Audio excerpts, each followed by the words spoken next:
محترم ناظرین السلام علیکم ورحمۃ اللہ وبرکاتہ۔ ایک میسیج ہے جو آپ تک پہنچانا ہے اور آپ اس کو آگے پہنچا دیں کیونکہ بہت ضروری ہے۔ آپ اس کو روکیے گا نہیں، آپ ویڈیو کو لائک کریں یا مت کریں، آپ شیئر کریں، آپ اس کو سبسکرائب کریں نہ کریں، لیکن اس کو شیئر ضرور کر دینا کیونکہ یہ ہر مسلمان تک پہنچنی بہت ضروری ہے عید الاضحیٰ کے آنے تک۔ اس لیے آپ اس کو روکیں نہ بلکہ زیادہ سے زیادہ شیئر کریں۔ ذوالحجہ کا مہینہ چل رہا ہے، الحمدللہ اللہ نے ہمیں عطا کیا، اللہ کا فضل ہے، اللہ کا بڑا احسان ہے، کرم ہے۔ یہ حرمت کے مہینوں میں سے ایک مہینہ ہے جس کے اندر زیادہ سے زیادہ عبادات کرنی چاہیے اور اگر ہو سکے تو نفلی زیادہ سے زیادہ روزے رکھیں۔ تو مجھے جو پیغام پہنچانا ہے وہ یہ ضروری ہے کہ ایک تو آپ کو 9 ذوالحجہ یعنی چاند کی 9 تاریخ کی صبح فجر سے آپ کو تکبیر تشریف بولنی ہے ہر فرض نماز کے بعد۔ اللہ اکبر لا الہ الا اللہ واللہ اکبر وللہ الحمد۔ عورتیں اپنے گھروں کے اندر فرض نماز کے بعد آہستہ آواز میں، اور مرد حضرات فرض نماز کے بعد سلام پھرنے کے فوراً بعد مسجدوں کے اندر اس کو بلند آواز سے بولیں، اللہ اکبر لا الہ الا اللہ واللہ اکبر وللہ الحمد۔ اور جو 9 ذوالحجہ کا یعنی کہ چاند کی جو 9ویں تاریخ ہے وہ یوم عرفہ ہے، یعنی اس دن کا روزہ رکھنا بھی آنے والے 1 سال کے گناہ اور جو پیچھے گزر چکا ہمارا سال، اس پورے گناہ، پورے دونوں سالوں کے اللہ تبارک و تعالیٰ گناہ معاف فرما دیتا ہے۔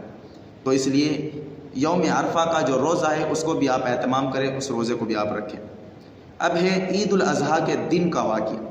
عید الاضحیٰ کے جو دن جو پیغام مجھے آپ کو پہنچانا ہے، قربانی الحمدللہ بہت لوگ کرتے ہیں، اس کے اندر آپ اس چیز کو آپ اپنے کانوں سے سنیں اور دل سے سنیں اور اس کو زیادہ سے زیادہ شیئر کریں کہ قربانی کرنا واجب ہے، لیکن دوسروں کو ایذا دینا، تکلیف دینا یہ حرام ہے۔ تو اپنے کو حرام کاموں سے بچنا ہے، اس لیے قربانی کی جو ہڈیاں ہوں یا کوئی گندگی ہو اس چیز کو کہیں ایسی جگہ ڈالیں جہاں پر کسی کا آنا جانا نہ ہو، اور یا پھر مناسب سمجھے کوئی کھڈا کھودیں، اس گڈھے کے اندر ان کو مدفون کر دے، دبا دیں تاکہ کسی کو تکلیف نہ پہنچے۔ اللہ کے رسول صلی اللہ علیہ وسلم کی حدیث مبارکہ ہے، وقال النبی صلی اللہ علیہ وسلم المسلم من سلم المسلمون من لسانہ ویدہ۔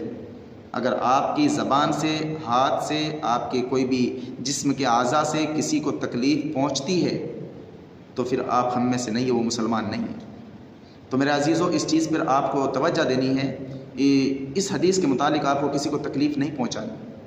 اسی لیے یہاں تک کہ دوسرے دھرم کے لوگ، دوسرے مذہب کے لوگ، دوسرے دھرم کے لوگ جو ہوتے ہیں ان کو بھی تکلیف آپ کو نہیں دینی۔